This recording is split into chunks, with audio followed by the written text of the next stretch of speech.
Premier grand débat qu'on a baptisé territoire en transition, géodata en transition.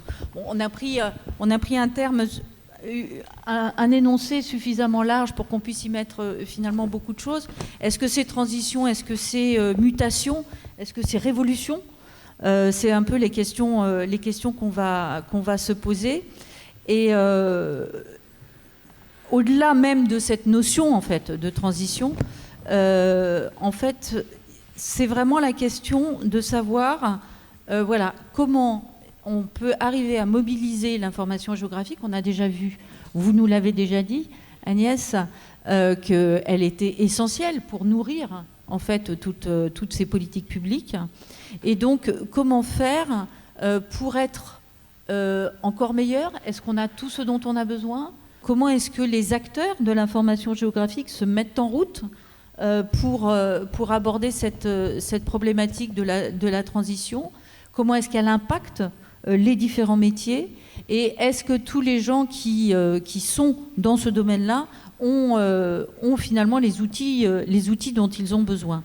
Alors pour aborder cette question, j'ai autour de moi Claudio Rumolino, donc, qui est ingénieur énergéticien à Valorem, mais qui, dans une vie antérieure, était cartographe et avait même une entreprise qui fabriquait des plans et toutes sortes de cartes. Donc, David Jonglet, donc, qui est directeur du business développement chez Esri France, donc Agnès Langevin, que je ne représente plus, Magali Stoll, que je ne présente plus, et pour finir, Hélène de Boissezon, donc, qui est chargée des développements des applications environnementales et risques au CNES. Parce que l'information spatiale est tout aussi importante. Alors, pour commencer, il nous manque, effectivement, il nous manque Christophe Delcan, qui est directeur adjoint de la Fédération française de l'assurance et qui s'occupe de la mission risque naturel, qui a enregistré une petite vidéo où il explique un petit peu où est-ce qu'ils en sont et quels sont ses besoins. Et donc, on va diffuser d'ici quelques minutes. Mais d'abord, je me retourne peut-être vers Agnès Langevin. Donc, vous nous avez dit en mot de bienvenue, en ouverture, à quel point l'information géographique était importante. Aujourd'hui, vous arrivez à la mobiliser dans de nombreux projets? Alors oui, effectivement, donc, parce qu'il y a des chargés de mission qui sont experts et qui travaillent à partir en lien avec des partenaires, bien sûr, qui travaillent à cet éclirage donc, de la décision de l'élu, que ce soit, vous le savez, en termes de planification, c'est-à-dire comment on va définir tel ou tel schéma d'aménagement, tel plan climat. Je suppose que beaucoup d'entre vous produisez de la donnée pour alimenter ces différents documents de planification, qu'ils soient stratégiques ou des documents d'urbanisme, ou même, je vois Claudio, ça me fait évidemment, je l'associe à études d'impact pour donc tous les projets d'énergie renouvelable. Donc effectivement, on a cette nécessité d'avoir de la donnée, que ce soit, je le disais en préambule, sur la connaissance, sur l'observation. À la région, de par son chef de fila, Air, Climat, Énergie, a des missions aussi d'observation, que ce soit dans le champ de la planification et de la gestion des déchets, on a aussi de l'observation, que ce soit en matière de biodiversité, avec notamment l'Agence régionale de biodiversité, on a un pôle aussi d'observation. Donc là, toutes les acquisitions jusqu'aux usages tels que vous les avez mentionnés. Donc effectivement, les chargés de mission travaillent à partir de ces données. Pour l'élu que je suis, c'est beaucoup plus compliqué parce que quand je m'y suis aventurée, ne serait-ce que pour mon information ou ma connaissance personnelle, je dois dire que ces outils, quand on n'est pas technicien, c'est quand même assez compliqué à utiliser. C'est des cartes, des couches, du temps long.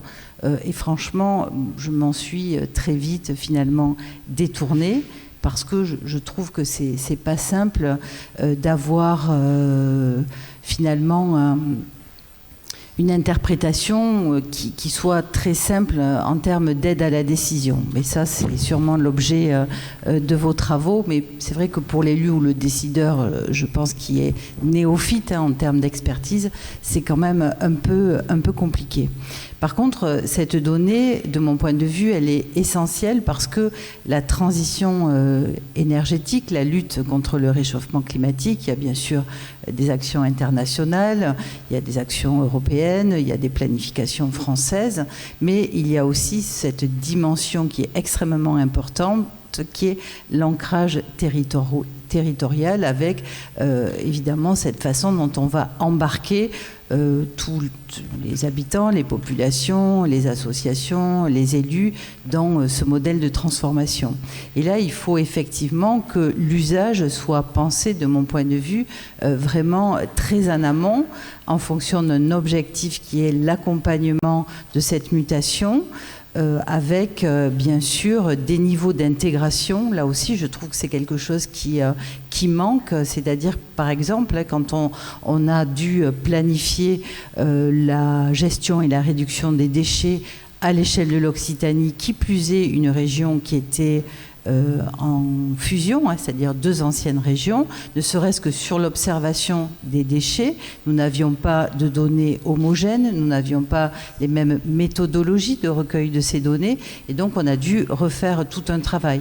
Ça a été pareil sur la démarche que nous avons lancée sur la ressource en eau, que ce soit sur le plan qualitatif ou quantitatif. Vous savez que tous les systèmes d'information et de décision sont organisés par bassin versant, par agence, et donc nous n'avions pas de données consolidées au niveau de l'Occitanie. Là aussi, nous travaillons du coup à un système d'information qui nous permet en temps réel de connaître la ressource, sa disponibilité et sa qualité, pour plus tard faire beaucoup plus de prospective au regard du changement climatique. Mais là aussi, nous avons dû faire tout ce travail de consolidation de la donnée. Et là, 5 ans après la décision politique, ce travail n'est toujours pas à notre disposition. Donc c'est aussi du temps long. Donc nous aussi, quand on finance plusieurs observatoires sur l'eau, sur l'énergie, sur les déchets, moi je me dis que même en termes de bon usage de l'argent public, c'est quand même dommage qu'on n'ait pas méta-observatoire, quelque chose qui intègre beaucoup mieux la donnée pour la restituer à des différents niveaux d'usage ou de lecture ou de compréhension par tel ou tel public. Mais ça, c'est votre métier. Voilà, c'est pour témoigner aussi des attentes qu'on peut avoir. Alors sur des domaines qui sont bien sûr l'impact du changement climatique, que ce soit sur la disponibilité de l'eau, on a parlé tout à l'heure de l'impact trait de côte, érosion, en fait toutes ces données, ça permet aussi une meilleure appropriation par l'élu, mais aussi par les citoyens, de ce qu'est son territoire, de comment il va évoluer et aussi comment on peut alerter. Moi, je crois beaucoup à la fonction du récit dans toutes ces mutations que nous devons entreprendre. Et je trouve qu'il y a un outil formidable, moi, toute gamine qui me faisait rêver, qui est quand même la carte. Et je pense que là, il faut qu'on ait des outils de cartographie aussi grand public pour embarquer tout le monde aussi dans cette appropriation et surtout des solutions très concrètes qui existent déjà par rapport à ces enjeux. Eh bien, on voit là des attentes. Il va falloir que vous répondiez. Peut-être quelqu'un d'autre qui a des attentes. On avait une série de cartes, je ne sais pas si c'est possible. J'avais récupéré une série d'illustrations qui tournent en boucle. Je ne sais pas si on peut les afficher, parce que je crois que maintenant les gens ont compris qui était au grand débat. Je me tourne vers Claudio, parce que toi aussi tu représentes les gens qui sont des utilisateurs de ces informations. Donc peut-être nous repréciser un peu ce que vous faites chez Valorem et dans quel contexte vous utilisez de l'information géographique et ce que vous en attendez. Oui, merci Françoise, bonjour à tous. Alors, Valorem est un développeur, producteur d'unités de production d'énergie renouvelable, principalement solaire, éolien et hydroélectrique. Et pour pouvoir exercer ces métiers, non seulement nous avons besoin de données qui soient fiables, qui soient mises à jour régulièrement, mais nous sommes également producteurs de données. Par exemple, nous avons déjà réalisé une dizaine d'atlas du vent, atlas régionaux du vent. C'est-à-dire que c'est quelque chose qui n'existait pas il y a une quinzaine d'années. On n'avait pas des données géographiques sur le gisement éolien. Et nous avons procédé à la réalisation de ces atlas à partir des données acquises soit à Météo France, soit obtenues par nous-mêmes avec des mâts de mesure, anémomètres, etc., à différentes couches d'altitude. Et ces atlas de vent sont très utiles pour la profession parce que ça permet d'un premier simple coup d'œil de savoir si tel site sera rentable pour l'installation d'un parc éolien ou pas.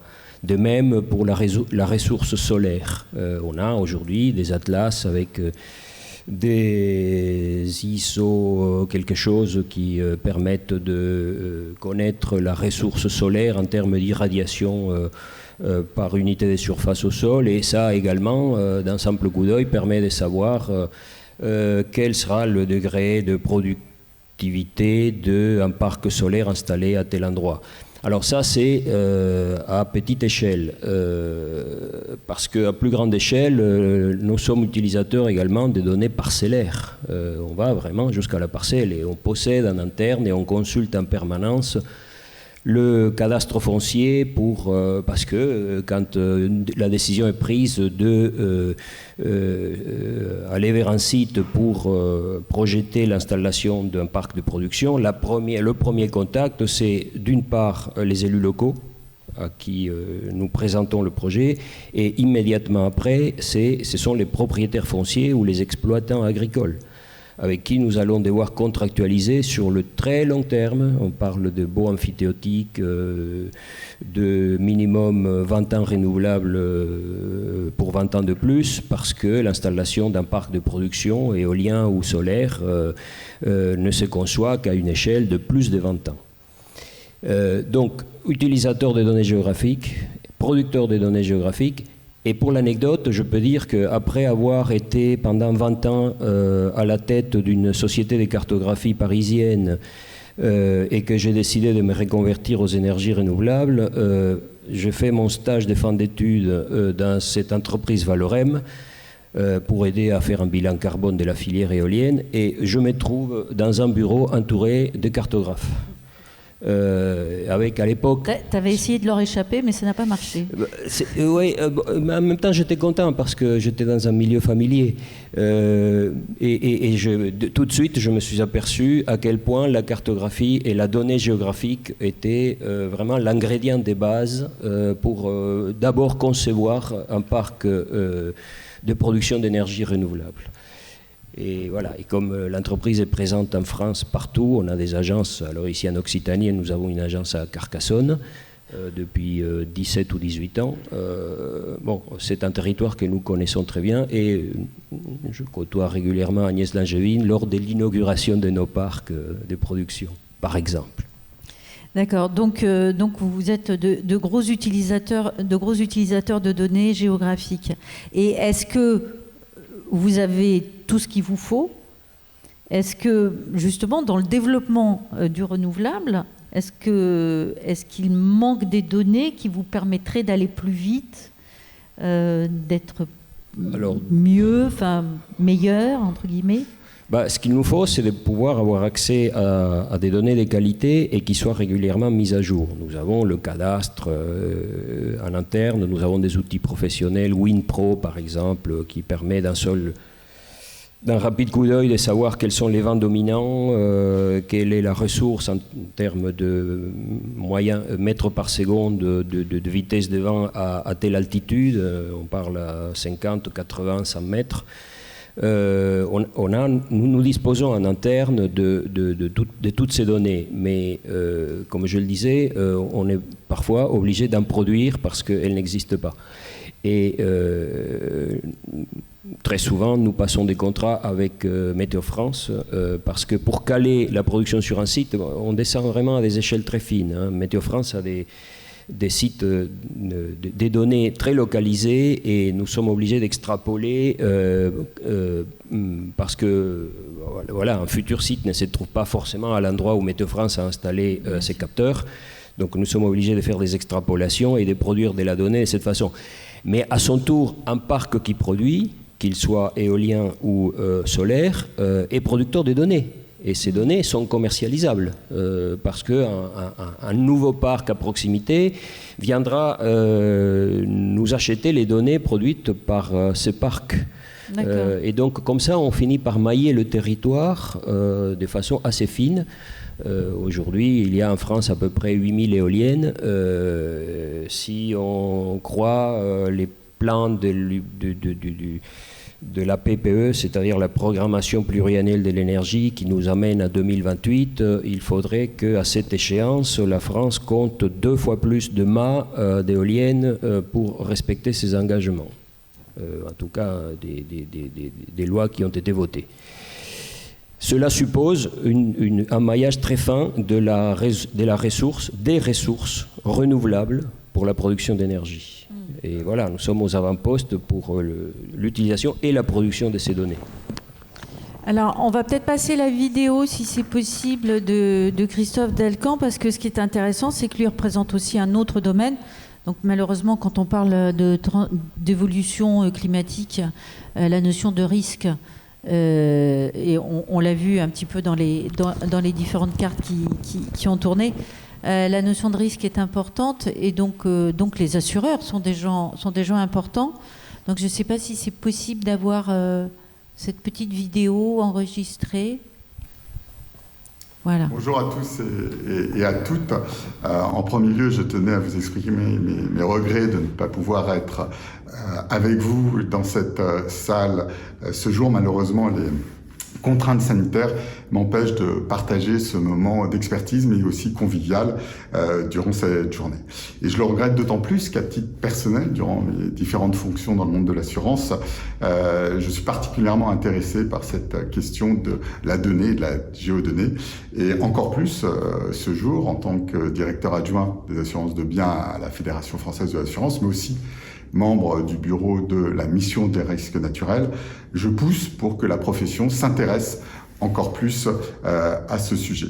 Ainsi, depuis quelques années, les assureurs commencent à découvrir tout le champ du possible que leur offre la géodonnée, sans forcément que l'univers de la géodata connaissent notre intérêt sur ce sujet, d'où ma présence aujourd'hui. Alors, comment la Fédération française de l'assurance peut intégrer votre écosystème ?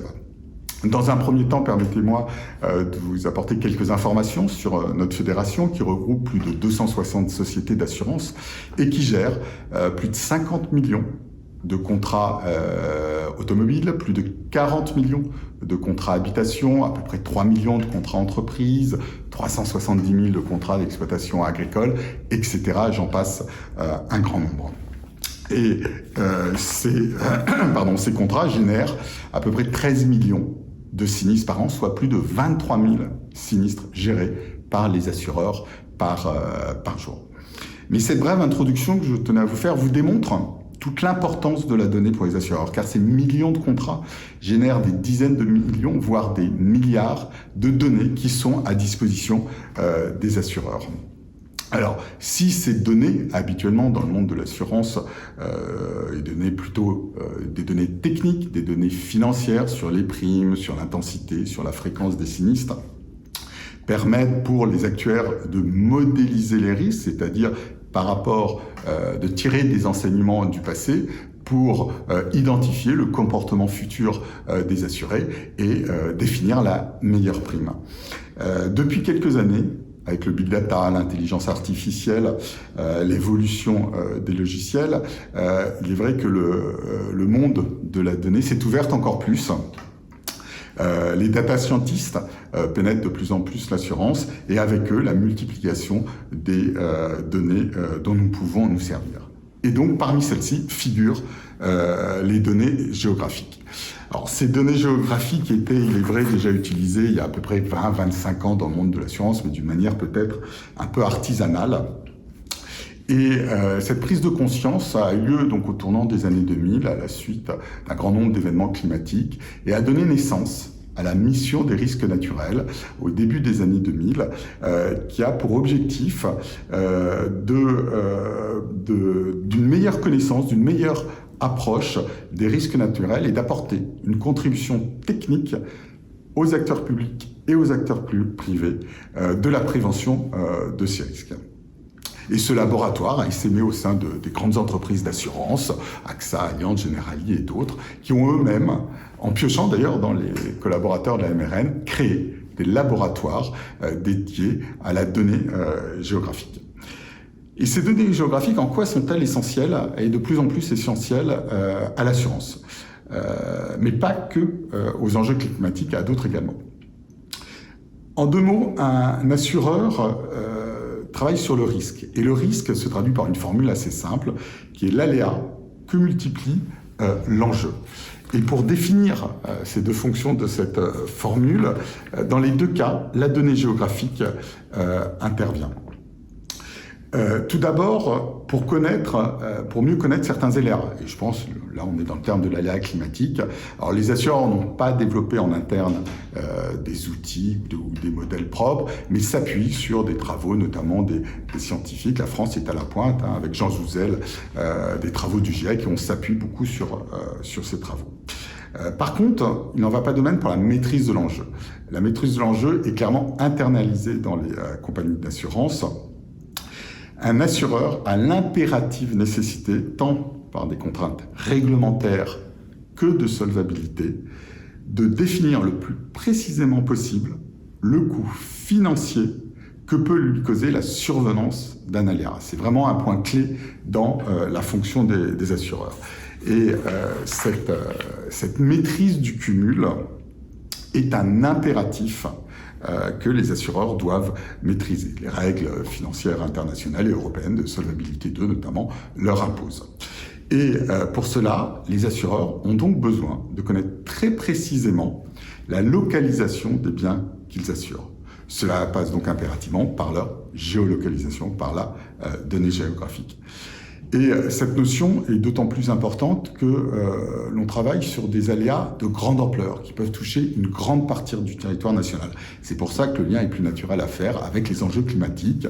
En deux mots, vous allez tout de suite comprendre, Irma, il y a maintenant en 2016 ou 2017, excusez-moi, 95% du bâti a été touché. Ce sinistre a coûté plus de 2 milliards aux assureurs, 25 000 sinistres. Et pour vous donner un enjeu pour relativiser ces données, le coût moyen d'un sinistre 4 par le passé était de 13 000 euros, est à peu près 13 500 euros. Pour ce sinistre, il est de 72 000 euros, plus de x4. Et donc vous comprenez avec l'importance de ces enjeux financiers que les assureurs ont besoin de les anticiper. Il ne faut pas qu'on se retrouve face à un aléa et qu'on constate l'ampleur des dommages. Il faut l'anticiper. Et donc l'anticiper, c'est travailler en amont de la survenance des données. Et donc la donnée géographique est bien clé dans la maîtrise des cumuls. Mais la donnée géographique n'est pas uniquement utilisée dans ce travail macro, elle est aussi utilisée dans des approches de souscription, c'est-à-dire dans l'entrée en risque, est-ce qu'on accepte ou pas de transférer un risque dans son portefeuille, donc à la souscription. Et la MRN, que je vous évoquais, a développé maintenant depuis une dizaine d'années un SIG pour définir par risque, par données géographiques du bien que l'on veut analyser, son exposition à l'ensemble des aléas naturels. Et ça permet aux souscripteurs, ceux qui travaillent sur le risque, d'immédiatement identifier la gravité de l'exposition au risque et donc de travailler avec le client sur la prévention. Un autre exemple très concret, en risque agricole. En risque agricole, il y a maintenant 4 ans, un nouveau produit a été développé du fait de certains manques des produits traditionnels d'assurance. A été développé un produit indiciel basé sur l'imagerie satellitaire qui, couplé avec un modèle permettant de calculer la qualité nutritive de la plante. Et donc ce modèle détermine si la plante, sur une période X, est en dessous d'un certain niveau attendu pour nourrir le bétail, eh bien automatiquement va générer une indemnisation. Et donc vous comprenez également avec cet exemple que la donnée géographique de définition de la parcelle assurée est aussi clé dans ce travail. Un dernier exemple, je pourrais les multiplier, mais un dernier exemple en plus tout récent qui date de cet été, c'est un risque sécheresse. La France est confrontée de plus en plus au risque sécheresse qui se traduit par le retrait-gonflement des argiles et qui pour nous assureurs génère plus de 400 millions d'euros par an de sinistres.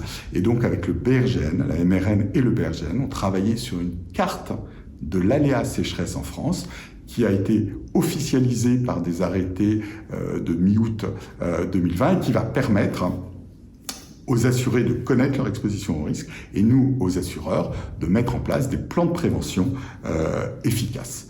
On a également ce type, bien évidemment, d'utilisation de la donnée en post-sinistre, notamment avec l'utilisation des drones par les experts d'assurance, qui est d'autant plus élevée.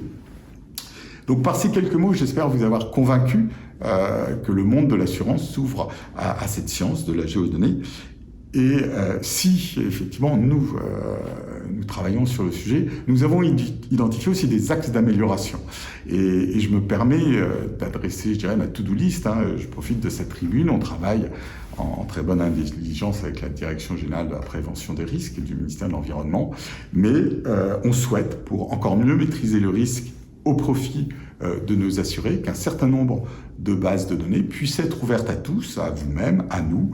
Et je pense aux fameuses ZIP-ZICH, les zones d'inondation potentielles et les zones isoclasses qui permettent de mieux prévenir le risque et surtout de mieux gérer en cas de crise la prévention des populations. Je pense à la base de données SIOU sur les ouvrages de protection des digues. Je pense également à des bases de données qui appartiennent au BRGM et que le BRGM met déjà à disposition des pouvoirs publics, la base de données Topo sur les caractéristiques du bâti et également le modèle numérique de terrain de l'IGN. Donc voilà, je dirais ce que l'on pourrait travailler ensemble, mais ce travail ensemble passe aussi par une proposition que je souhaiterais vous apporter, vous faire lors de mon intervention. C'est pour encore mieux travailler ensemble, il faut se connaître et il faut échanger. Et avec la mission des risques naturels, au-delà de cette simple mise à disposition de données, on souhaiterait pouvoir s'appuyer sur une communauté de producteurs de données territoriaux et en particulier les observatoires régionaux et territoriaux qui existent, alors peut-être pas tous, mais il y en a un en région PACA, pour pouvoir justement faciliter une remontée et une consolidation au niveau national des données que vous travaillez dans les territoires. Et donc la FFA et la MRN est favorable à la mise en place et à l'animation de ce réseau des observatoires que j'espère pouvoir développer et vous présenter l'an prochain lors de votre prochaine journée. Merci à tous. Bien, merci. C'était très, très intéressant de se rendre compte à quel point ce sont aussi de grands consommateurs. Le milieu des assurances est aussi consommateur. Il a de fortes attentes en termes d'ouverture de données. Et du coup, ça me fait un enchaînement tout rêvé avec Magali, en tant que représentante de l'IGN, justement. Comment est-ce que l'IGN s'adapte à ces nouvelles problématiques et à leurs corollaires, notamment en termes de mise à disposition et de partage d'informations? Merci pour la transition. Effectivement, à la fin de son intervention, il a parlé des données, on va dire, modèles numériques de surface, qui sont un peu des données naturelles, et puis les topos qui sont les données plus anthropogéniques. Et effectivement, c'est vraiment là-dessus que l'IGN est en train de faire sa révolution, transition, transformation, mutation. Donc mais je pense que c'est quand même une révolution qui a fomenté il y a quelques années, mais qui a vraiment été déclenchée, on va dire, en 2018, parce que vous êtes tous certainement au courant du rapport sur les données géographiques souveraines de la députée Valeria Faure-Munchion, qui a réfléchi un peu collectivement, avec certainement certains d'entre vous, sur c'est quoi la donnée géographique utile aux politiques publiques, cette fameuse donnée géographique souveraine qui, dont la définition un peu simplifiée, dit c'est la donnée sur laquelle les politiques publiques, directement utilisables par les politiques publiques. Ce qui n'est différent de ce qu'on pourrait appeler la donnée socle, encore une définition sur laquelle il va falloir qu'on s'entende un peu tous collectivement, c'est la donnée, on va dire, un modèle numérique de surface, et une donnée sur laquelle s'appuient toutes les autres données plus thématiques ou plus métiers, comme on dirait chez d'autres.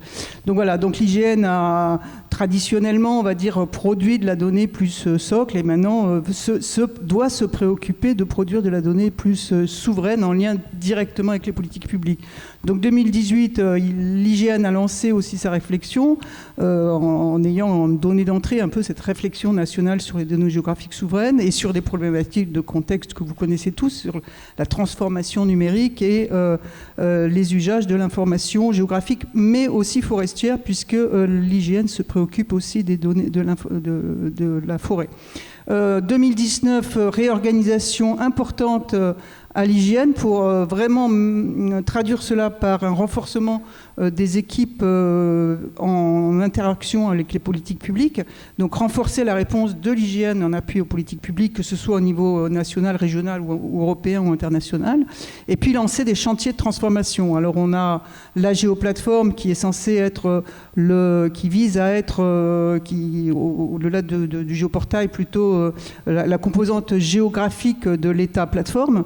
Un chantier collaboratif, c'est vraiment effectivement, on n'est plus les seuls à produire et c'est vraiment de collaborer dans la production de données.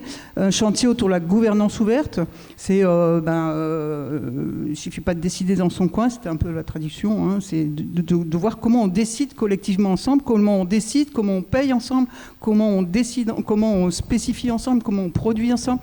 Donc différents types de gouvernance à construire. Et puis l'innovation, puisque l'innovation, c'est là-dessus que l'IGN doit apporter sa contribution aussi. Il a un centre de recherche, il a un centre d'enseignement, et donc il a vocation à apporter de la connaissance, pas uniquement à l'IGN, mais à la communauté des acteurs de l'information géographique. Et puis alors, donc 2020, on se met en place, on planifie. Alors on planifie grâce effectivement aux politiques publiques, parce que vous parliez tout à l'heure de la planification, il y en a plein partout de la planification. Après, on a travaillé à récupérer toutes les politiques publiques qui nous semblent être, qui impactent la donnée géographique ou vice-versa. Et on a décortiqué tout ça et on a défini des feuilles de route par politique publique qui nous permet de planifier nos actions en cohérence avec les politiques publiques. Donc ça a été un gros chantier sur lequel on travaille et qui donc va se traduire. Est-ce que ça va faire par exemple l'objet de documents qui vont être publiés ouverts, parce que c'est. Alors il y a un chantier, il y a un dossier qui est public, et donc c'est le plan d'activité 2020 de l'IGN, qui est déjà une traduction de ces déclinaisons des axes, enfin des feuilles de route. C'est une photographie annuelle de ce que l'on lance en réponse aux politiques publiques. Donc il est sur le site internet de l'IGN, il est public. Et puis nous avons construit le COP, c'est le contrat d'objectifs et de performance 2020-2023, qui a été voté au conseil d'administration de l'IGN en juin de cette année, mais qui n'a pas été encore signé par les ministres de tutelle qui sont l'écologie et l'agriculture. Il y a eu des petits changements cet été de gouvernement, donc notre conseil d'administration est en plein changement, donc il devrait être signé, mais bon, tant qu'il n'est pas signé, on ne peut pas le publier. Mais donc ce contrat d'objectif sera aussi public et mis à disposition. Mais vous pouvez déjà regarder ce que donne notre première planification, qui est un premier exercice qui est très riche, parce que tout le monde devrait s'y retrouver. Ça a été présenté à ce qu'on appelle au Conseil national de programmation, qui est le représentant de tous les acteurs publics qui sont bénéficiaires. Donc voilà un peu la révolution engagée à l'IGN, c'est pas tout de suite, hein, ça prend du temps, mais ça commence à se voir. Bon. Je peux réagir là? Parce qu'en fait, on voit que ce dont on manque aussi, c'est de l'articulation entre les différents niveaux de planification. C'est-à-dire que si vous avez une interco qui fait son plan climat, vous avez la région qui doit planifier aussi son engagement climat ou carbone maintenant, vous avez la feuille de route France avec les accords de Paris, et à aucun moment il y a de l'articulation ni même un cadre où on peut faire du reporting pour savoir à quel niveau de territoire, enfin si chaque niveau de territoire et chaque planification est dans la même, est dans la bonne trajectoire et concourt à l'objectif, voilà. Donc chacun a ses... Alors nous on n'a pas la prétention non, mais je vous le dis, c'est quand même un vrai sujet. De synthétiser ça. On le fait. Bon, d'abord, on a commencé les feuilles de route nationales, hein, c'est-à-dire les politiques publiques nationales. Et puis, donc, on s'appuie maintenant sur nos délégués régionaux qui sont déployés au niveau des régions pour d'abord qu'ils se les approprient et qui en déclinent, en fassent une déclinaison territoriale, enfin régionale, en intégrant aussi les politiques publiques locales. Et ça, c'est un exercice difficile et c'est la prochaine étape. Parce qu'effectivement, tout le monde connaît le millefeuille administratif, politique, territorial. Et ça, c'est complexe. Mais on retrouve quand même des constances. Quand on va parler du PCRS, on arrive à faire la jointure entre le national et le local. Il y a des données géographiques qui, quand même, on retrouve quand même on peut arriver à une cohérence d'ensemble. Et peut-être la donnée géographique peut être un outil de mise en cohérence de la planification. C'est un sujet qui serait intéressant de voir pour l'année prochaine, peut-être pour les JO de la TADES. Exactement. La mise en cohérence. L'an prochain, on parlera de cohérence. Ça me semble être une bonne idée. Justement, c'est aussi ce que tu disais toi, Claudio, c'est-à-dire que cette notion de j'ai besoin d'être à la fois à une échelle nationale et à une échelle hyper locale. Oui, parce que en fait, tout à l'heure j'ai mentionné la première approche quand un projet surgit, c'est l'approche d'abord petite échelle, gisement de la ressource, et puis ensuite l'approche grande échelle, au niveau de la parcelle, on va essayer de contractualiser avec ceux qui occupent le territoire, ceux qui sont propriétaires de ces parcelles. Mais ça, ce n'est que le début d'une grande histoire, d'une grande aventure, parce qu'ensuite, il y a tout un tas de données à prendre en considération pour voir si un projet est viable ou pas. Et dans la série des cartes que j'avais fournies et qui ont défilé rapidement, de manière fugace tout à l'heure, mais si on peut les afficher, je pourrais faire un rapide commentaire. Il y a des choses étonnantes parce que on a les contraintes d'urbanisme, les contraintes environnementales, les contraintes militaires, les contraintes aéronautiques. Quand on superpose toutes ces contraintes, on voit que les possibilités de réalisation de ces projets se réduisent à peau de chagrin. Et c'est souvent même des batailles politiques, notamment autour de la question du patrimoine. Il y a l'inénarrable député Julien Aubert du Vaucluse, je crois, qui avait pondu un projet de loi pour interdire l'installation d'une éolienne à moins de 10 km d'un site classé en France, quand on sait qu'il y a 43 000 sites classés en France. Nous nous sommes amusés tout de suite après à faire la carte de ce que donnerait la possibilité de continuer à faire de l'éolien en France si ce projet de loi LR était voté. Il n'y avait plus que les sommets des Pyrénées et des Alpes qui permettaient d'imaginer implanter un projet éolien compte non tenu de la loi montagne. Bref. Donc la cartographie permet de visualiser l'avenir d'une politique publique en fonction des lois qui sont votées ou qui prétendent être votées. Et nous livrons régulièrement. C'est la dernière carte en bas à droite.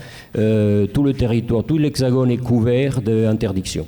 Alors que la carte qui se trouve immédiatement à gauche, c'est la carte du 1 km. C'est-à-dire, si on interdisait l'installation d'éoliennes dans un périmètre d'1 km autour des 43 000 sites classés, on voit qu'il reste encore un peu de place.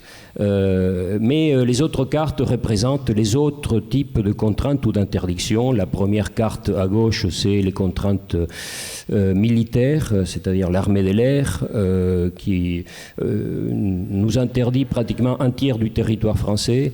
Ensuite, vous avez la carte des contraintes environnementales, Natura 2000 et compagnie.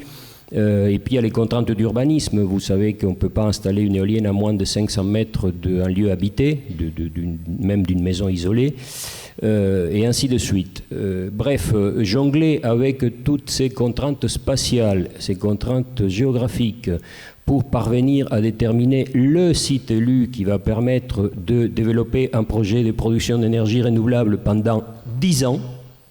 L'éolien, c'est en moyen 8 ans quand tout se passe bien, mais ça peut être 15 ans. Vous voyez le chemin qui reste à parcourir.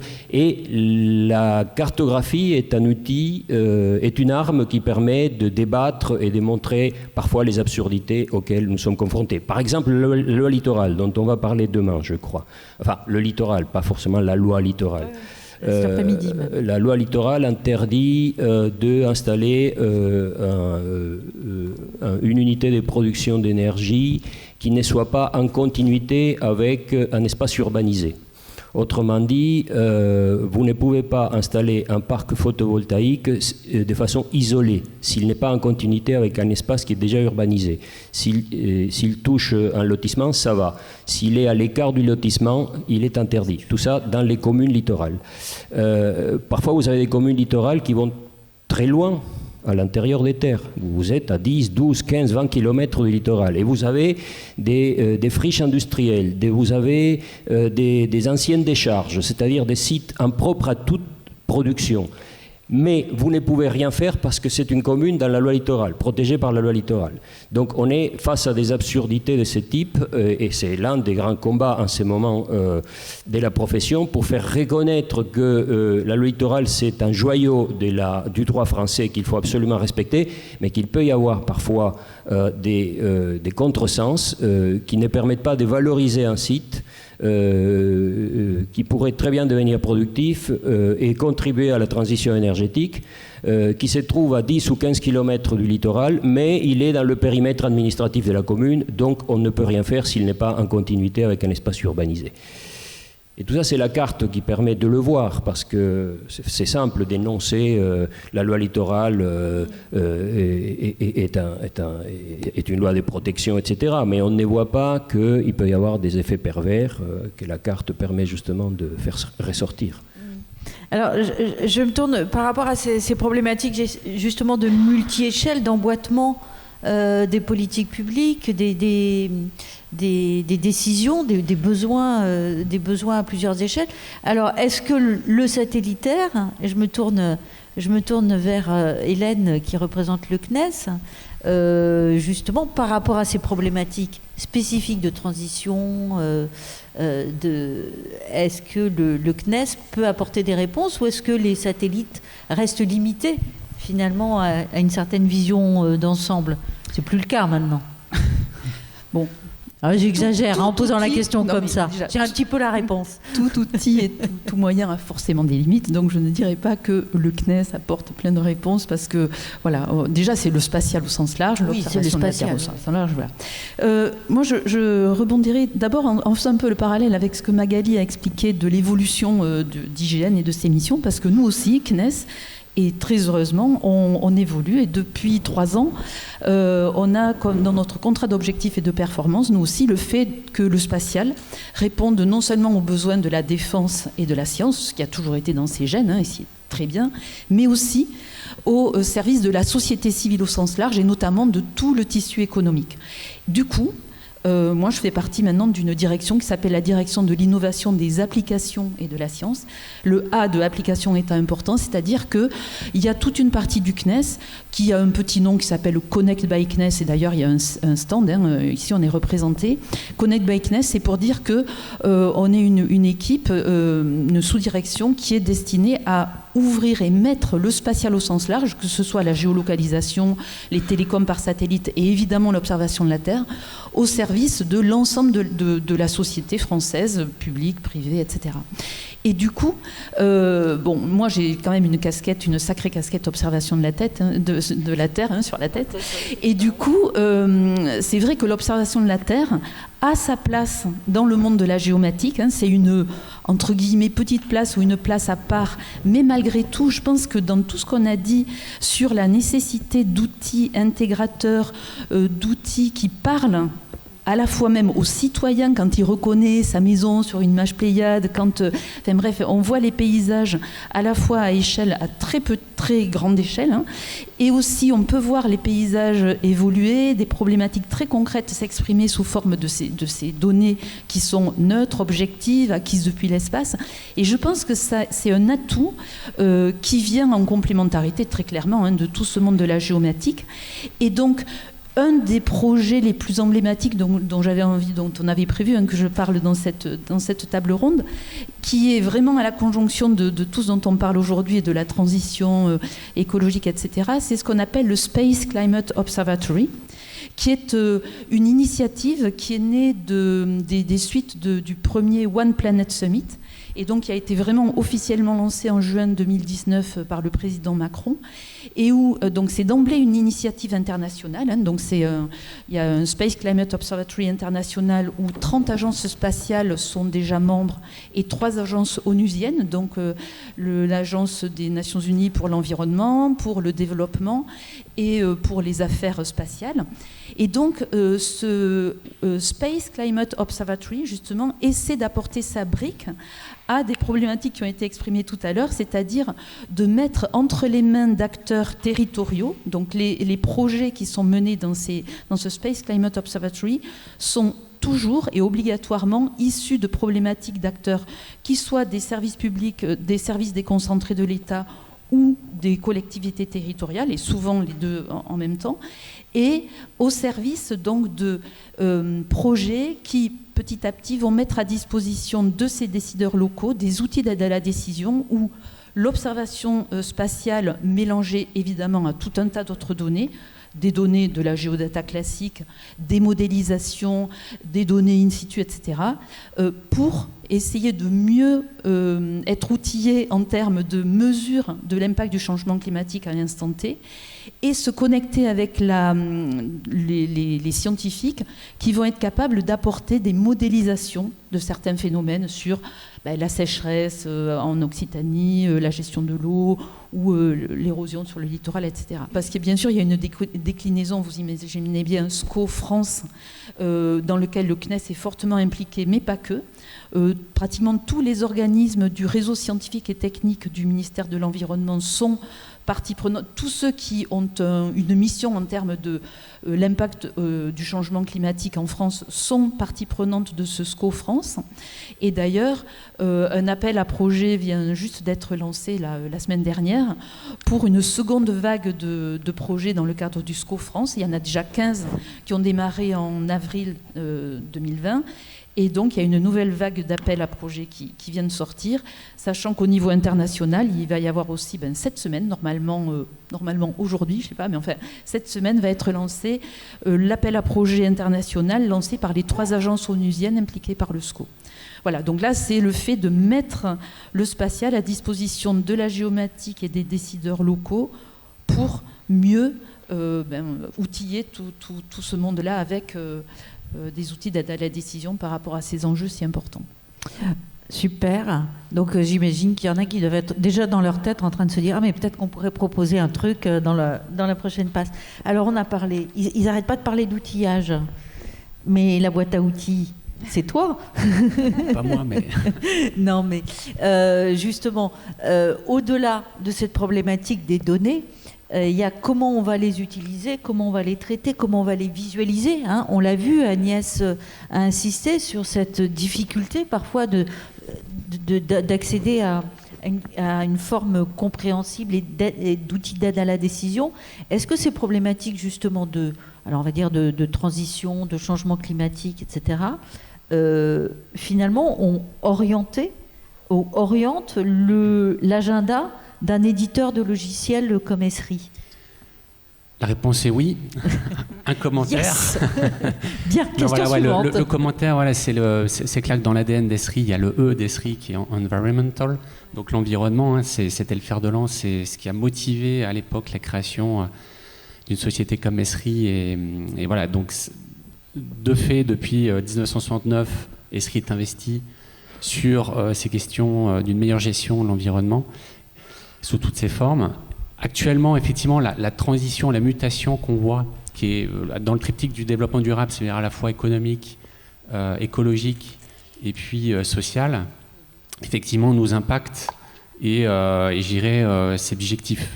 Ça nous impacte et je pense qu'on a un impact à apporter sur ces trois domaines. Donc, comment on évolue finalement? Je voulais rebondir sur pas mal de choses qui ont été dites. La donnée. C'était dit dans le mot de bienvenue ou encore autour de la table ronde. La donnée, c'est l'essence.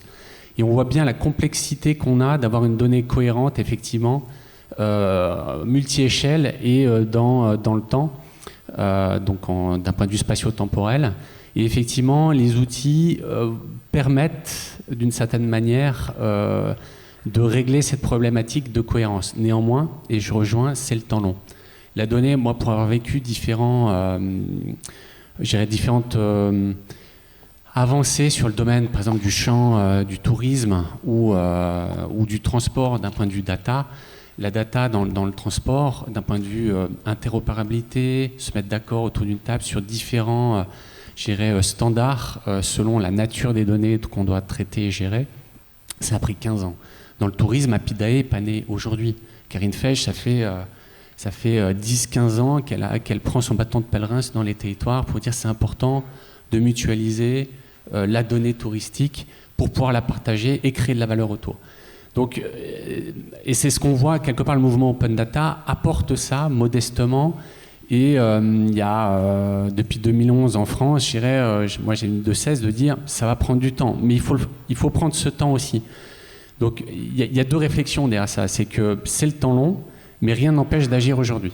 Et je pense que typiquement sur une thématique comme vous avez pu mettre sur la table quelque part virtuelle, la problématique de la planification intégrée, il n'y a rien de tel que, et je pense que vous en êtes convaincus, il n'y a rien de tel que le SIG, même si on n'a pas toutes les données, qui permet de réconcilier dans l'espace et dans le temps finalement des thématiques différentes mais qui sont imbriquées à des échelles effectivement territoriales différentes et sur une temporalité qui est multiple. Donc le SIG, il évolue en plateforme territoriale de données, il évolue en matière d'analyse et donc tout le champ de l'analytique. Le SIG aujourd'hui, c'est plus simplement du SIG, on fait plus simplement de l'analyse spatiale 2D, 3D. Le SIG, il s'interface, il a une nécessité de s'interfacer avec l'ensemble des champs de l'analyse et pas que spatiale, pour pouvoir imbriquer finalement ses capacités d'analyse et répondre à des thématiques qui sont complexes, comme celle du changement climatique ou comme celle que vous avez pu exposer sur l'implantation nouvelle usine éolienne, enfin de production d'énergie éolienne ou solaire ou d'autres thématiques. Les thématiques sont complexes et le champ de l'analyse spatiale, même si c'est juste un exemple, en 2019, Esri a conçu, développé, implémenté 200 nouveaux algorithmes d'analyse. On peut se dire, waouh, c'est énorme. Et puis avec le back-office qu'on avait déjà en analyse spatiale, on pourrait se dire comment est-ce possible. Donc il y a encore des champs, je dirais, pour aller plus loin sur l'analyse spatiale. Un des champs, notamment, où on a beaucoup innové, c'est le champ désolé des buzzwords, mais c'est une réalité pour nous, en tout cas, tout ce qui est machine learning, deep learning, mais spécifique à l'information géographique, donc des algorithmes qui sont géocentrés, c'est bien de le faire, mais c'est encore mieux si on sait s'interconnecter, s'interfacer avec tout le champ de l'analyse et de l'analytique, machine learning, deep learning, qui vient d'autres mondes de l'analytique. Et j'irai dernier sujet sur lequel je pense que le SIG évolue beaucoup, et on l'a beaucoup entendu dans le mot de bienvenue, la notion d'expertise. Les géomaticiens sont des experts, et c'est bien, il en faut. Et la science, sous-jacente à cette expertise, elle est nécessaire. Et merci à l'IGN de l'entretenir et de la développer. L'enjeu aujourd'hui, et Madame l'élu l'a cité, c'est un enjeu aussi de démocratisation de cette information géographique, et ça passe par le récit. Le récit qui va se passer à la fois par des outils. Alors nous, on avait été précurseurs sur la notion de story map, mais c'est pas que les story maps, c'est cette notion de faire en sorte que la carte soit plus simplement une carte, mais soit un élément de récit, d'appropriation des politiques publiques, d'engagement des communautés, donc il y a le citoyen, mais l'ensemble des parties prenantes. J'imagine que sur un projet éolien, il y a un ensemble de parties prenantes autres que le citoyen qui doit être engagé dans cette politique publique. Et puis aussi, c'est un récit qui doit accompagner la restitution, c'est-à-dire l'évaluation de la politique publique, la restitution finalement des engagements pris en début de mandature et le bilan qui est fait en fin de mandature. Donc le SIG, il évolue énormément. Personnellement, j'ai de plus en plus du mal lorsque je rencontre un client ou quelqu'un qui est novice sur le sujet, ce qui n'est pas le cas de nos clients, mais voilà, ou en soit un certain nombre de personnes, de parler de SIG. Parce que pour moi, on est déjà au-delà du SIG. On est vraiment sur un système d'information qui permet de gérer une donnée qui est de plus en plus vaste, qui fait de plus en plus de choses et qui aborde finalement fonctionnellement des sujets très larges. Et cette mutation qu'on vit dans le domaine de l'information géographique, elle est nécessaire par rapport aux enjeux qu'on a en face de nous, en fait. Pour moi, c'est une nécessité d'évolution de la communauté, et bien sûr, on est membre de la communauté, donc d'un éditeur comme nous. Voilà. Mais alors, pour arriver à faire cette mise en récit, je pense que tout le monde est d'accord là-dessus, ça nécessite effectivement les outils qui vont permettre de le faire, ça nécessite des données. Est-ce qu'on n'a pas encore des progrès à faire dans le domaine de l'ouverture des données, de leur véritable accessibilité? Donc on comprend bien qu'on a plein d'outils pour la construire, pour construire à partir de la donnée, pour construire l'information et effectivement ce qui va pouvoir aider à la prise de décision. Mais est-ce que justement, on l'a mentionné plusieurs fois, est-ce que le mouvement de l'open data ne doit pas continuer à s'accentuer parce que ça relève du bien commun. Voilà, donc c'est effectivement pour nous la donnée publique, à minima publique ou d'un intérêt public devrait être effectivement un bien commun de la société. Après se pose la problématique du bilan économique. Une donnée peut coûter cher à produire et il faut équilibrer les comptes. Donc qui dit, en tout cas c'est moi je me suis mis très tôt à l'open data depuis 2002, à l'époque de l'ATICA, l'agence des TIC de l'administration, donc bien avant l'arrivée effective de l'open data en 2011 en France. Et depuis cette époque, en 2006, j'ai fait une rencontre importante dans ma vie, qui était Christopher Schmidt, qui était un des développeurs fondateurs d'Open Layers. Et on a eu une discussion à l'époque où j'étais pas d'accord, j'étais assez investi dans l'open source. Et il m'a convaincu que le fait, il pouvait y avoir quelque part une économie derrière la gratuité.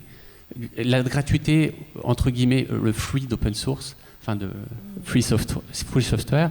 Et ça, c'est applicable au monde de la donnée. C'est pas parce qu'une donnée est libre d'usage, finalement, open, et qu'on peut finalement créer des produits dérivés sur cette donnée, qu'il faut que cette donnée soit gratuite. Alors, pour répondre à la question, moi je crois aussi intimement qu'on est en train de passer d'un monde, je dirais, de l'open data, entre guillemets, naïf, pas que sur le modèle économique, mais sur d'autres aspects, à un open data qui va être pluriel, au sens où on va mixer dans les plateformes de données ouvertes, de données qui n'est pas forcément ouverte, mais qui a un intérêt à être partagée à minima dans un groupe restreint, parce que cette donnée peut avoir un caractère commercial pour certains acteurs et qui n'ont pas intérêt à l'ouvrir, je pense aux données de transport, à d'autres données, mais peu importe.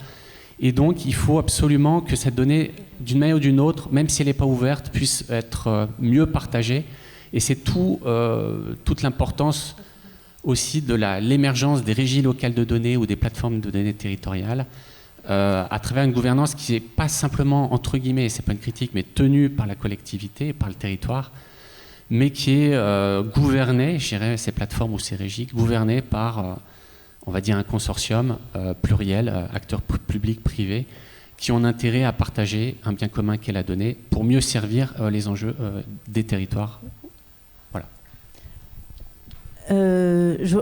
Vous voulez réagir peut-être? Oui, moi je trouve que c'est très intéressant ce que vous dites parce que ce soit la donnée, on le voit, elle est capitale et son partage et son appropriation, elle est capitale pour, et c'est un sujet très important dans les transitions, dans ce qu'on appelle l'acceptabilité ou l'acceptation, je vais parler d'adhésion au projet.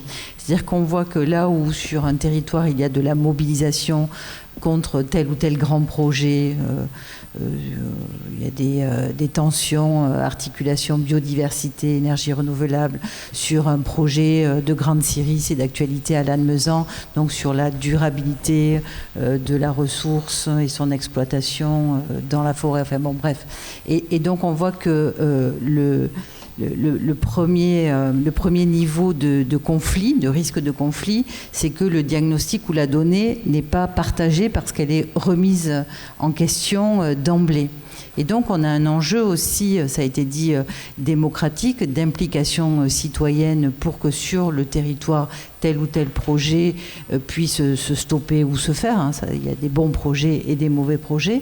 Mais je pense que la qualité de la donnée, en tout cas le fait qu'elle soit partagée et reconnue, je pense par exemple au travail qui a été fait suite au drame de Sivins, c'est extrêmement important parce que d'abord c'est ce qui va faire consensus pour après trouver telle ou telle solution, élaborer tel ou tel scénario alternatif, mais il faut que d'abord on s'entende sur le diagnostic, et ce diagnostic il est dans l'état initial mais aussi dans la prospective. Donc moi je pense que pour qu'une donnée soit pas contestée d'emblée, surtout dans un monde, on le voit, hein, où le rapport, enfin ça c'est mon opinion personnelle, mais bon, pas que personnelle, elle est assez partagée, le rapport à la vérité au sens du factuel, la remise en question de tel ou tel, de climato-sceptiques pour aller dans l'excès, mais on voit que quand même il y a beaucoup de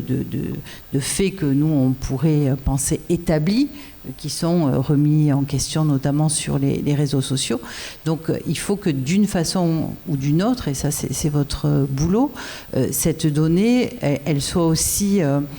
j'ai envie de dire inclusive au sens que peut-être le citoyen ou l'usager puisse lui-même injecter une forme de données ou lire la personne là qui présentait le topo sur le champ assurantiel, c'est la même chose. C'est-à-dire que si on peut, à côté de la donnée, finalement dire quel est le service rendu aussi par telle ou telle fonctionnalité, par telle ou telle...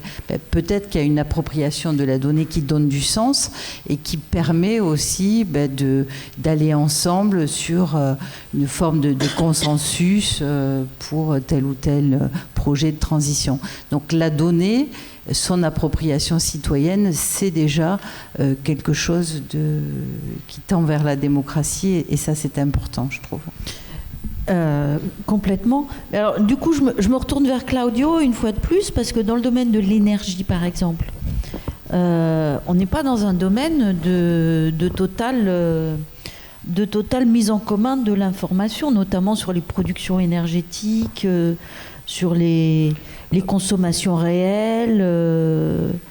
Pour ce qui est des consommations, ça relève plutôt des gestionnaires des réseaux qui ont accès à l'information très fine, c'est-à-dire compteur par compteur. Alors, énergie, je parle là d'électricité. Hein. On a une fâcheuse tendance en France à confondre électricité et énergie. Mais l'électricité, pour ce qui est des consommations, c'est effectivement, depuis peu, ces informations sont ouvertes et consultables par les collectivités territoriales pour savoir quelles sont les consommations précisément, îlot par îlot, en termes de consommation électrique. Quant aux productions, alors nous, Chevalorem, nous avons une politique de transparence et tous les ans, nous éditons des rapports de production et de disponibilité des installations, ce sont des rapports annuels que nous tenons, que nous publions. Donc on sait combien on produit chacun de nos parcs éoliens ou solaires ou hydroélectriques année après année. Surtout depuis que nous avons une politique d'investissement participatif en essayant d'associer la population pour qu'elle investisse à nos côtés dans nos parcs de production. C'est précisément ma mission chez Valorem.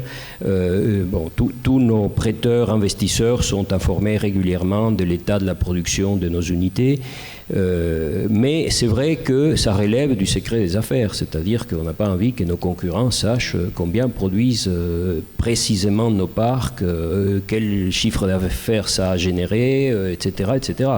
Là, on est à la lisière entre le public et le privé, tout de même, effectivement. Mais il y a forcément des limites à l'exercice.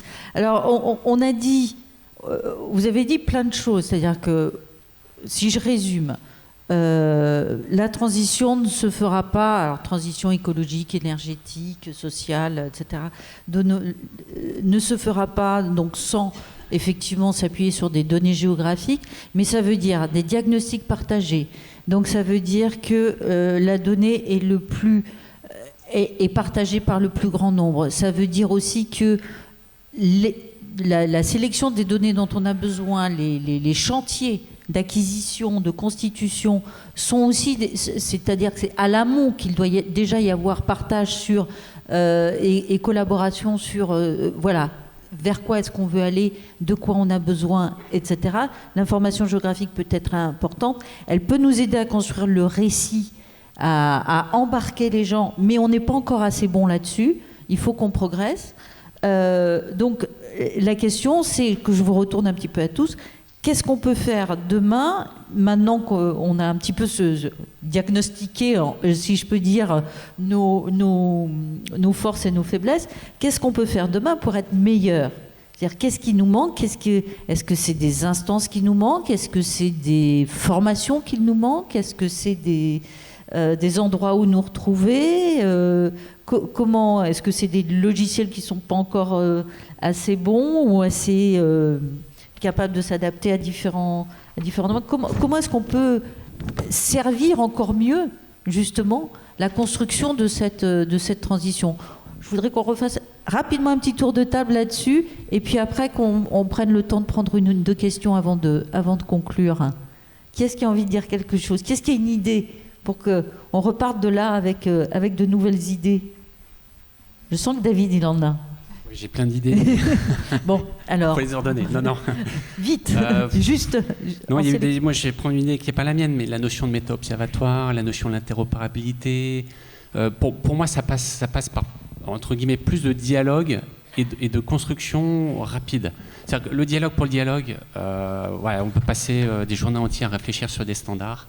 Oui, mais c'est ce que tu disais, voilà, il y a une histoire de temps long. Il y a une histoire de temps long sur les standards et d'action rapide, efficace. C'est-à-dire qu'il faut trouver les petites choses qui vont faire avancer.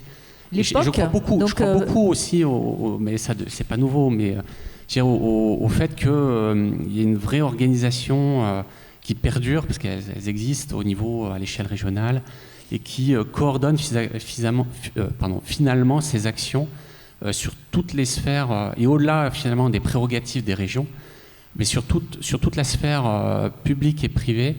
Je pense que c'est le bon échelon pour être dans le concret et trouver des éléments de progrès, en fait. Je crois au progrès continu et aux petites choses qui vont faire avancer. Après, il faut aussi laisser du temps long pour faire atterrir, notamment je pense aux standards. Hier, pas très rassuré, on discutait des ontologies sur la ville du quart d'heure. Voilà, ville du quart d'heure, ça tombe. Les ontologies, c'est-à-dire le fait d'organiser sur la ville du quart d'heure. Bon, désolé. D'accord. Ouais. Okay. Non, mais ça m'est venu tout à l'heure. Il n'y a que moi qui comprends pas ou non, peu importe. C'est la manière d'organiser la donnée et des actions publiques et de rattacher l'action publique par la donnée à des indicateurs qui vont permettre de prouver qu'une politique de la ville du quart d'heure, ça veut dire le fait que l'ensemble des services qu'un citoyen a besoin pour vivre, je veux travailler, me nourrir, me vêtir, ainsi de suite, aller à l'hôpital, soit accessible en moins d'un quart d'heure.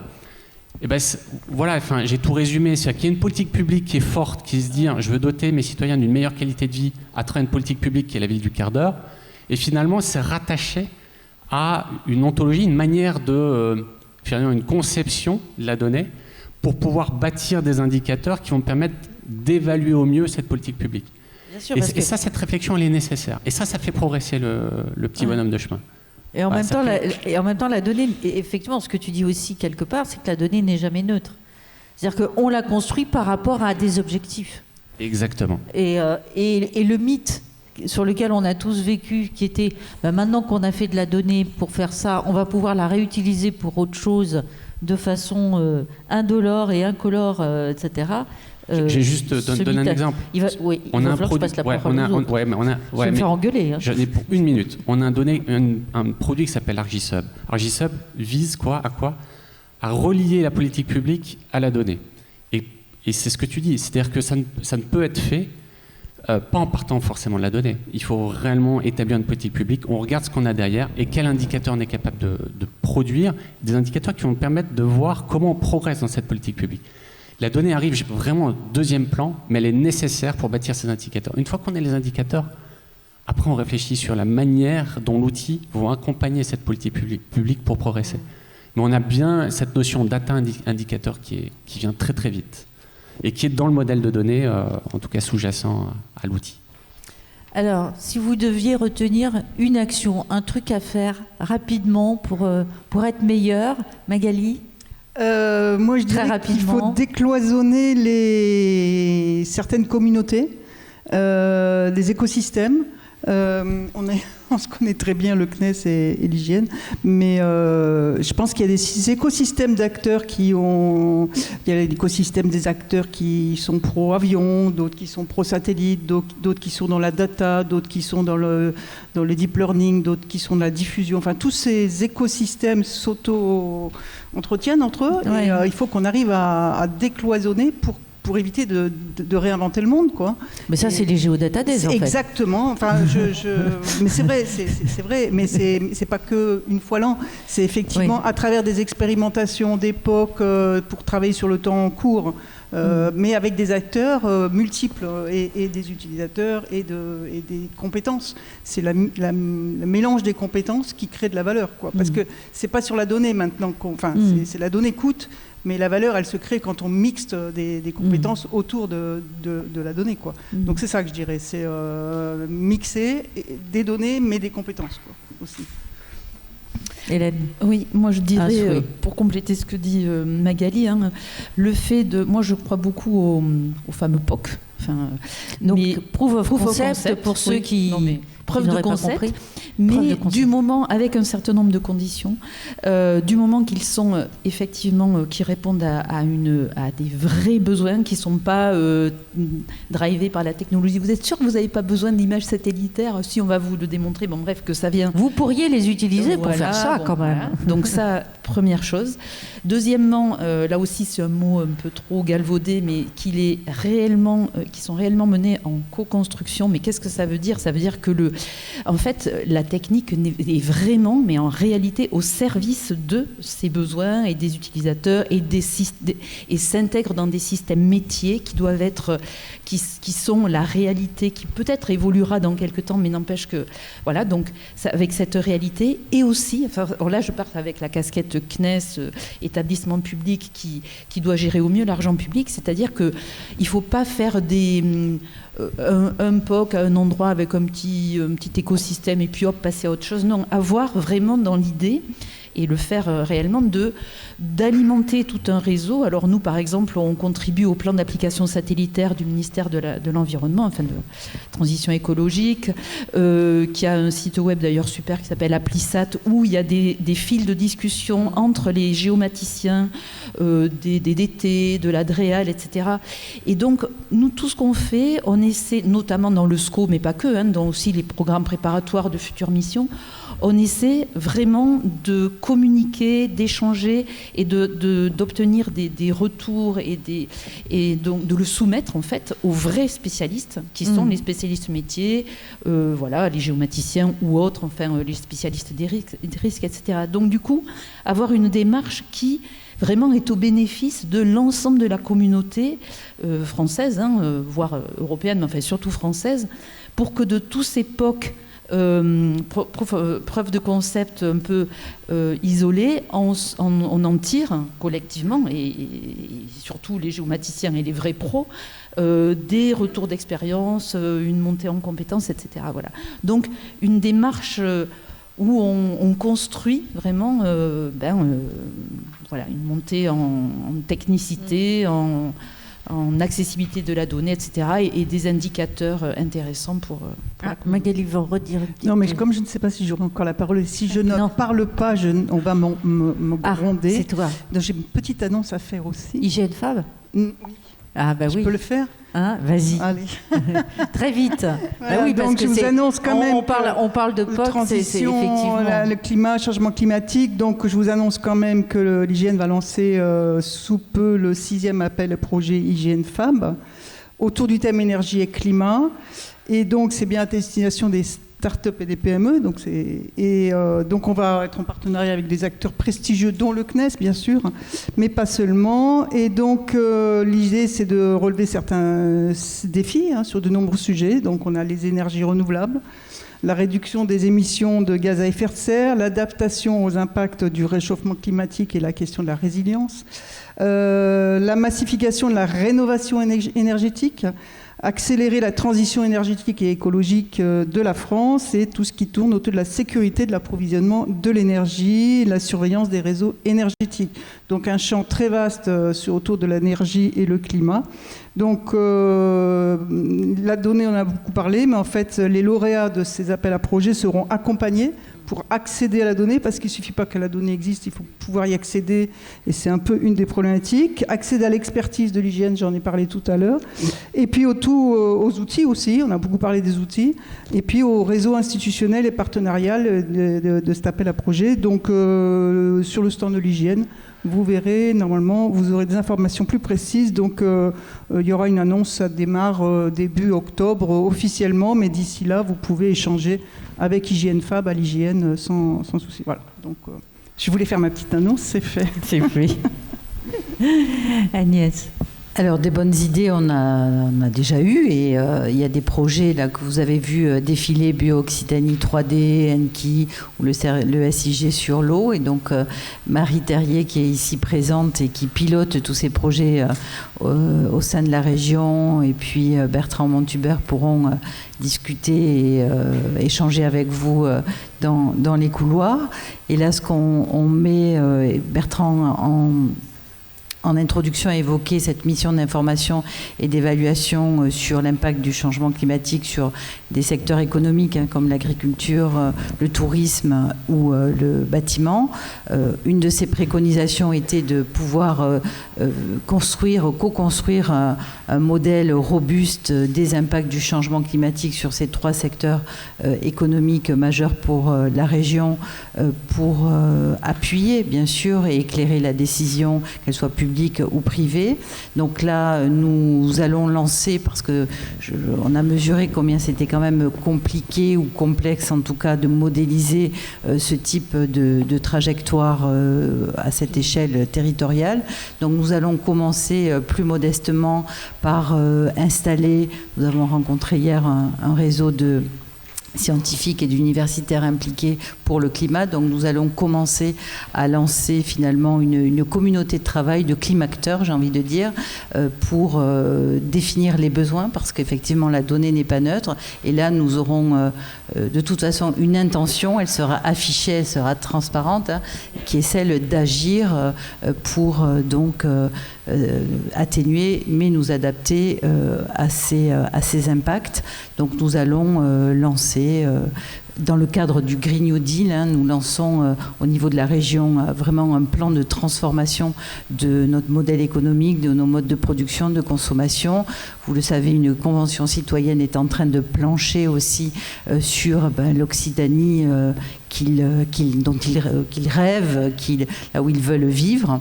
Et donc là aussi, ça va orienter, vous l'avez dit, peut-être qu'il existe aussi des géodonnées post-Covid. Je ne sais pas si le monde post-Covid existe vraiment, mais en tout cas, peut-être d'avoir plus d'informations sur les ressources, les flux qui circulent sur un territoire. Hein. On a parlé du climat, d'énergie.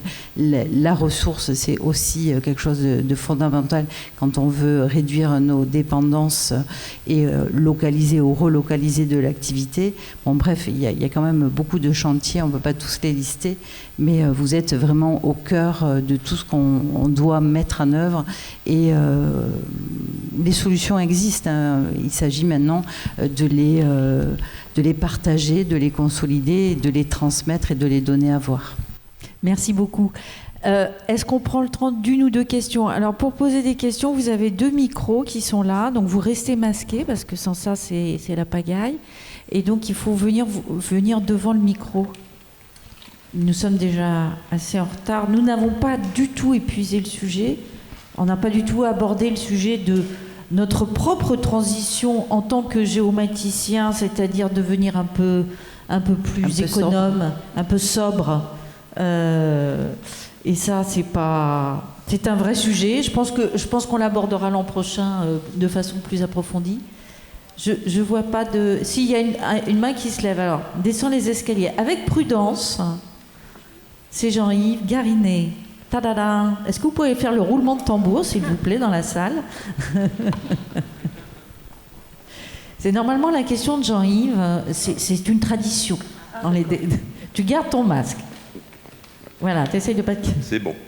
Maintenant que tous les Français sont rodés à la lecture de cartographie du Covid et des super graphiques et de DataVis qui a explosé depuis quelques mois, est-ce que les collectivités ne pourraient pas faire un effort, ces collectivités, que ce soit région ou métropole, pour, dans leur bulletin, puisque c'est ça qui est lu par le citoyen, c'est pas au fond du site web de la région ou de Montpellier Métropole qu'on va chercher l'information, mais c'est dans le bulletin qu'on envoie, je dirais trimestriel ou mensuel, à tout le monde. Est-ce qu'il ne pourrait pas y avoir un petit dossier technique bien présenté, avec une belle cartographie, avec des beaux dessins qui permettent justement de remonter toutes ces données et de l'exposer, par exemple sur des questions comme la scierie Lannemezan qui a été évoquée, comme le barrage de Sivens, et qui pourra apporter un dossier communicant, technique et bien documenté.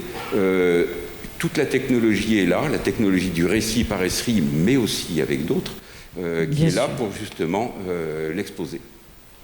C'est une très bonne idée et j'arrête pas de dire qu'il faut une carte par jour partout.